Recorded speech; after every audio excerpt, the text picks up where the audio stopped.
Bonjour, on va voir comment taper en fonction de où et de ce que l'on tape. Si je tape pour bloquer une canne avec une autre canne, le mieux c'est de le faire avec absorption, c'est-à-dire que cette canne arrive et celle-là va suivre pour amortir, ce qui va me permettre aussi de repartir si nécessaire dans l'autre sens. Éviter de contrer, d'aller à l'encontre, de renvoyer, sinon qu'est-ce qui va se passer? C'est que c'est de l'autre côté que ça va partir et on ne sait pas dans quel sens ça va partir. On peut avoir de très très mauvaises surprises. Donc faites vraiment très attention à ça. La frappe sur une canne, c'est toujours absorption, histoire de mieux la maîtriser. Là par exemple j'ai crocheté. Là, si ça arrive, je peux renvoyer, ça peut être côté garde.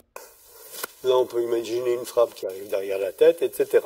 Deuxième point, je visais le porteur de la canne. Donc là ça va arriver ici. Du bois sur un humain, rassurez-vous, vous pouvez y aller. La canne ne risque rien. Pour l'humain, c'est un peu autre chose. Ça va calmer tout de suite. Le combat risque fort de s'arrêter instantanément. Troisième point, c'est comment est-ce que je fais quand je me retrouve à main nue sur une canne. Frappe circulaire, qu'importe la hauteur. Ça peut être flanc, ça peut être jambe.